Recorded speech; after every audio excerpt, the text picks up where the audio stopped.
this evening. We'll take a look at that as we say goodbye to you for now. But for Cheryl Scott and Mark Greco, I'm Alan Kraszewski. And I'm Cheryl Burton. Thanks for joining us, everybody. World News is coming your way next. Enjoy the sunset.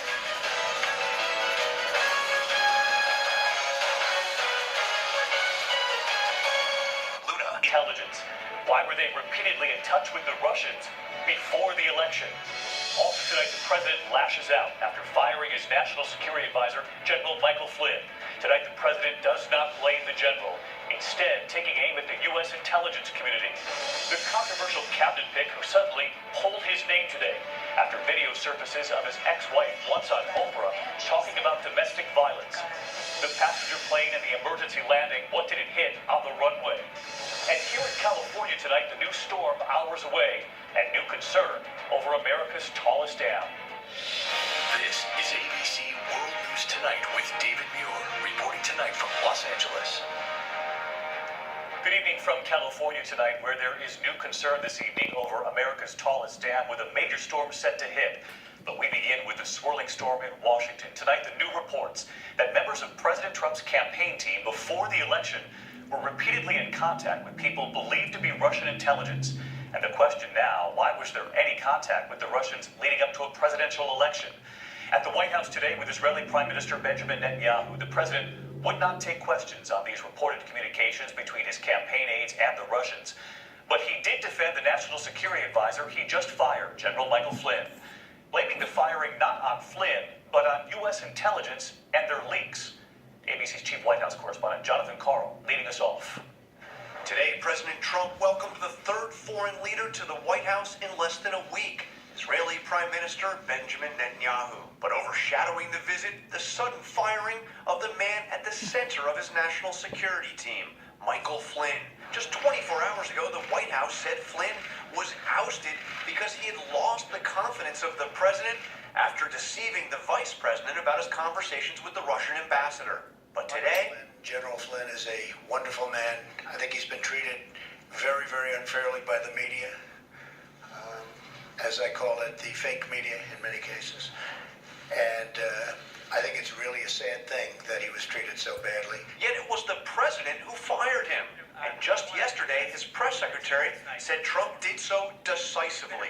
The evolving and eroding level of trust as a result of this situation and a series of other questionable instances is what led the president to ask for General Flynn's resignation. The so-called series of questionable instances included Flynn's failure to tell the truth about his conversations with the Russian ambassador in December. On the same day, the Obama administration slapped new sanctions on Russia for meddling with the election. But now the president is expressing more outrage about leaks in the newspapers than about Flynn's behavior, blasting the intelligence agencies that now report to him, tweeting, "The real scandal here is that classified information is illegally given out by intelligence like candy. Very un-American." I think it's very, very unfair what's happened to General Flynn, the way he was treated, and the documents and papers that were illegally, I stress that, illegally leaked.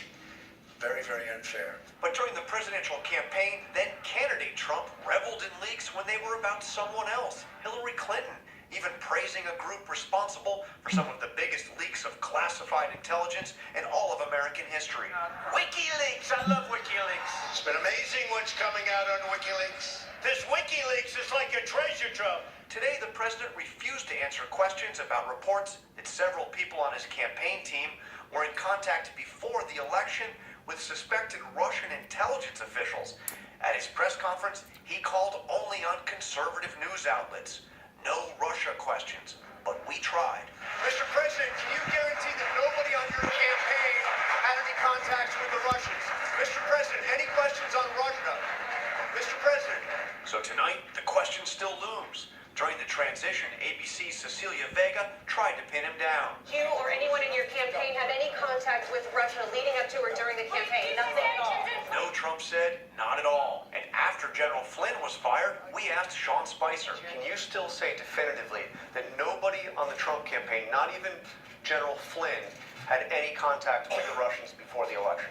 My understanding is that what General Flynn has now expressed is that during the transition period, well, we were very clear that during the transition period, he did speak with the ambassador. I'm talking about during the campaign. I don't have any. There's nothing that would conclude me that anything different has changed with respect to that time period. Turmoil in the White House, combined with the National Security Council shakeup, has some key Republicans in Congress worried about the chaos and dysfunction in the West Wing. You don't know who's in charge. This Flynn situation, the whole environment is one of dysfunction in the Trump administration. And the concern is not limited to Washington. Speaking at a conference, the general in charge of the military's Special Operations Command said, quote, "Our government continues to be in unbelievable turmoil. I hope they sort it out soon because we're a nation at war." And John Carl with us live tonight from the White House. And John, President Trump there not taking any questions today on those reported communications between several of his associates before the election and Russia. But tonight the White House did announce the president will hold a rally this weekend, a sort of campaign rally, John? Not a sort of campaign rally, an official campaign rally, David. They are saying this will be run by his re-election campaign. It's going to be down near Orlando, Florida. A lot of people don't realize this, but he actually filed paperwork with the Federal Elections Commission on Inauguration Day to set up his 2020 re-election campaign. All right, the campaign rally planned for this weekend. John Carl leading us off tonight. John, thank you. Tonight, U.S. intelligence continues to pour through those communications. Who are they looking at? And even if members of the Trump team did not know they were talking to Russian intelligence, why were they talking to Russia at all? ABC senior justice correspondent Pierre Thomas in Washington. Tonight, that intensive investigation underway. Authorities scouring communications and meetings between Trump associates and people suspected of being Russian intelligence. It's highly disturbing, and it raises more and more questions that Congress has a sworn obligation to get to the bottom of. Among those drawing scrutiny beyond General Flynn, Trump's former campaign manager, Paul Manafort, who spent time consulting for Russian interests in the Ukraine. Manafort, when asked about reports of communications with the Russians before the election, told ABC News today he vigorously denies any wrongdoing, saying he had no known contact with Russian government officials. Critics want to know if any of Trump's associates encouraged the Russians to meddle in the election. So far, the FBI has found no direct cooperation between Trump associates and the Russian government aimed at influencing the 2016 election.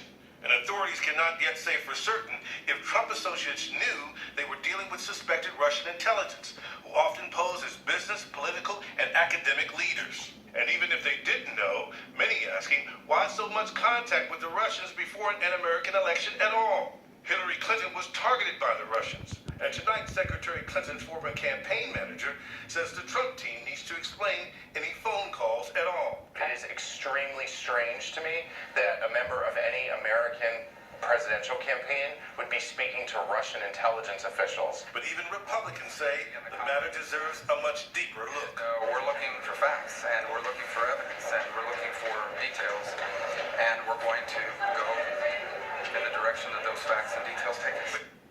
And Pierre Thomas with us live tonight from our Washington bureau. And so tonight, Pierre, we now know that the FBI was in fact looking into these reported communications between Trump's associates and the Russians.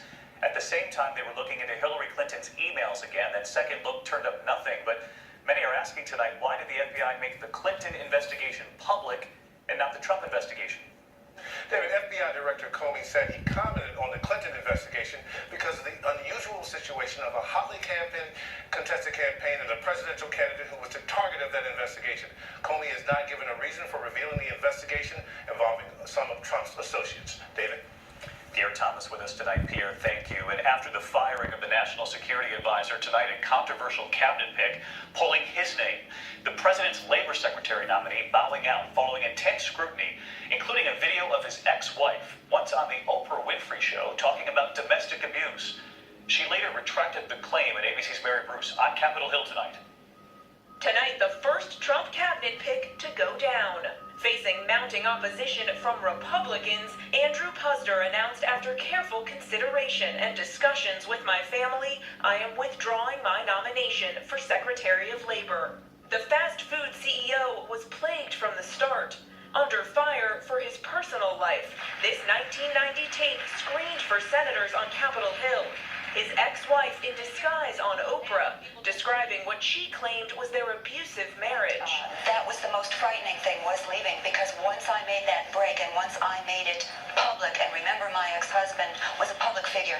Everyone knew him and knew what he was doing, and once I made that public, he vowed revenge. He said, I will see you in the gutter. She later recanted her allegations, and Puzder has strongly denied them. Professionally, Puzder's been accused of disparaging workers, once suggesting he prefers robots to human labor, saying they're always polite, they always upsell, they never take a vacation.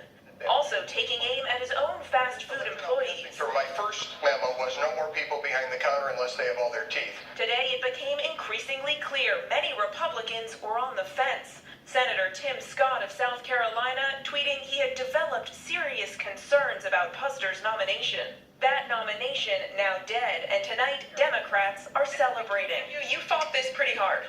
Well, it's not just a victory for me, it's a victory for millions of workers. That this is the Secretary of Labor, not the Secretary of Corporate America. Mary Bruce joined us live.